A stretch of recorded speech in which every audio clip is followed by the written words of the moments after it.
साथियों नमस्कार। साथियों, जैसा कि हम सभी वर्तमान समय में देख पा रहे हैं कि टीईटी प्रकरण से जुड़ा हुआ जो मामला 1 सितंबर 2025 से शिक्षकों के लिए मुसीबत बना हुआ था, उससे संबंधित इस समय शीतकालीन सत्र हमारे संसद का चल रहा है। प्रत्येक सांसद, खास करके विपक्ष का सांसद, और अगर बात करें वर्तमान में भाजपा के भी जो सांसद हैं, वे भी टेट प्रकरण में शिक्षकों के साथ खड़े हैं। लेकिन जो विपक्ष का सांसद है वो तो 100% यह तय कर लिया है कि इस शीतकालीन सत्र में ही हमें केवल और केवल शिक्षकों का मुद्दा, शिक्षकों की पीड़ा और इस टीटी से निजात दिला करके ही रहेंगे। इसी क्रम में मैं आप सभी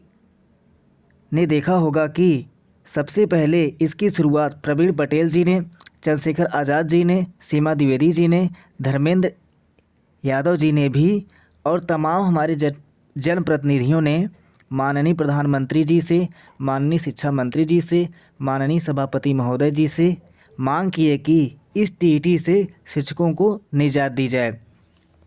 शिक्षकों की सर्विस, शिक्षकों की नौकरी, शिक्षकों की सुरक्षा जरूर की जाए। उन सभी ने स्पष्ट कहा कि एनसीटीई ने गुमराह करके,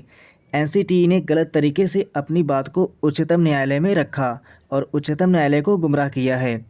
उन्होंने आदरणीय केंद्रीय शिक्षा मंत्री धर्मेंद्र प्रधान जी से विशेष अध्यादेश लाकर, विशेष बिल लाकर 1 सितंबर 2025 के उच्चतम न्यायालय के फैसले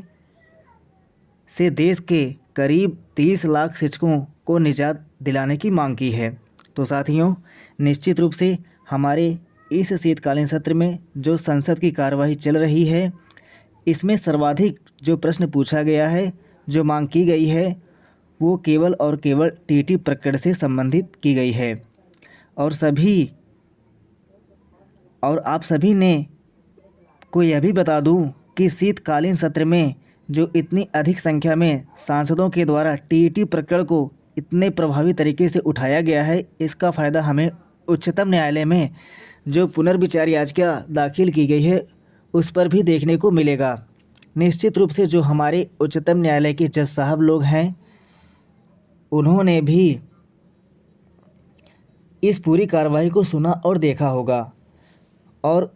उसमें उन सभी ने देखा होगा कि अलग अलग क्षेत्र के जो प्रतिनिधि हैं, उन सभी ने ये मांग उठाई है और ये कहा है कि एनसीटीई ने उच्चतम न्यायालय को गुमराह किया है। तो निश्चित रूप से उच्चतम न्यायालय एनसीटीई की पूरी गाइडलाइंस को इस पुनर्विचार याचिका में फिर से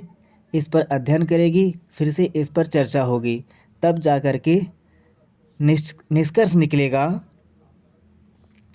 निकलेगा कि आगे क्या होगा। तो साथियों, हमारे लिए यह भी एक सकारात्मक संदेश हो सकता है कि उच्चतम न्यायालय भी इस शीतकालीन सत्र की कार्यवाही के बाद यूपी टीटी प्रकरण की पुनर्विचार याचिका पर गहन अध्ययन करेगी और एनसीटीई की गाइडलाइन पर भी पुनर्चर्चा करेगी। तो साथियों, सभी टीटी शिक्षकों के लिए बहुत बहुत धन्यवाद।